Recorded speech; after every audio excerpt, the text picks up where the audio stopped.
Let's move on to Austin H's question. He says, what proportions of 25% savings should be retirement accounts versus cash and taxable brokerages?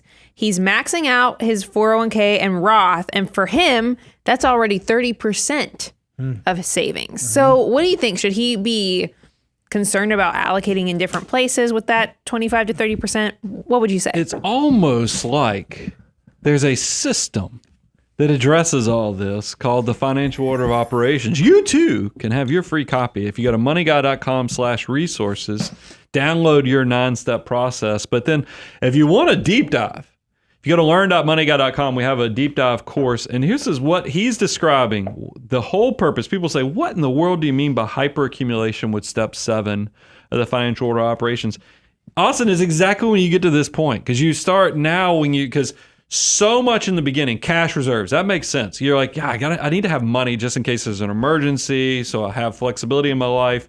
But then the next phase of your wealth building is, hey, I need to take advantage. The government has given me some too good to be true opportunities with Roth assets, with HSAs, and then I have this retirement account with my employer.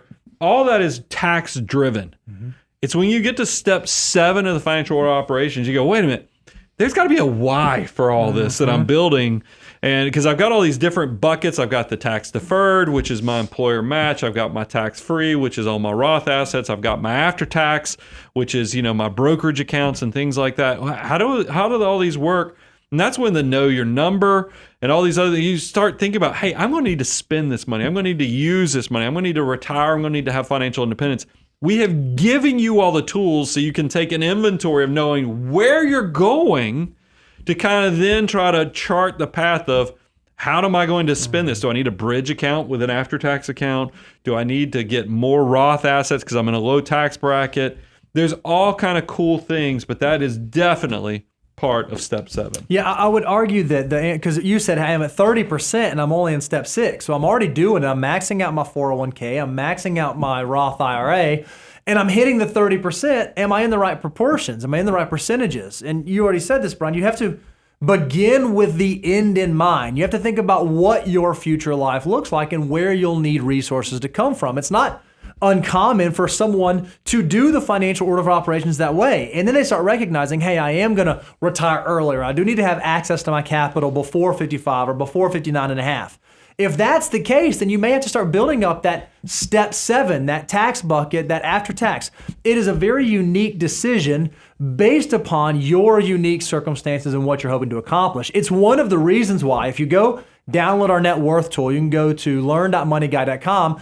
On the very front dashboard, every single year as you're tracking this, we actually show you your tax buckets. Those 3 buckets that we talk about, we put them right front and center there on the dashboard. How much do I have pre-tax? How much do I have tax-free? How much do I have after-tax? And you can track through time how those buckets are changing to assess, okay, last year I followed the FOO, I hit step 6, I was 30%. This year, as I start thinking about what I want the future to look like, do I need to start getting some out of one bucket and some into another bucket? And it's okay to do that so long as you know what the finish line looks like, so long you know where you are heading towards.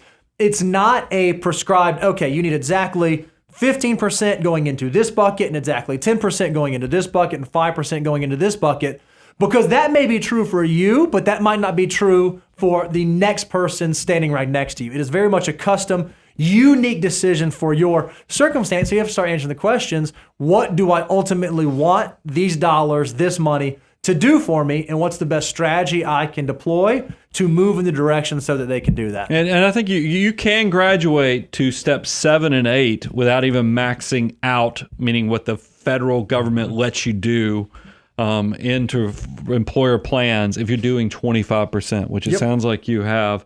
And remember, snowflakes and fingerprints, they're all unique, just like your financial plan is going to be unique for you. And that's why we do tell people when you get into those higher levels of the Financial Order of Operations, steps 7, 8, 9, and beyond, the abundance cycle is give you all these free tools and resources, but then also take advantage of our courses, as we've shared.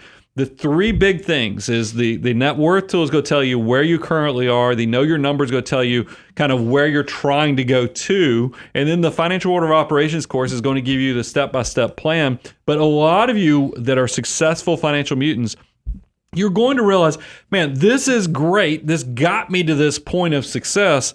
But now I know I've created all this opportunity and success, but I've only got one retirement. These guys have done hundreds, if not thousands. How do I make sure I do this the best way? And that's the graduation point of the abundance cycle. So if you do reach that point, feel free to take the relationship to the next level. We love working with clients all across the country.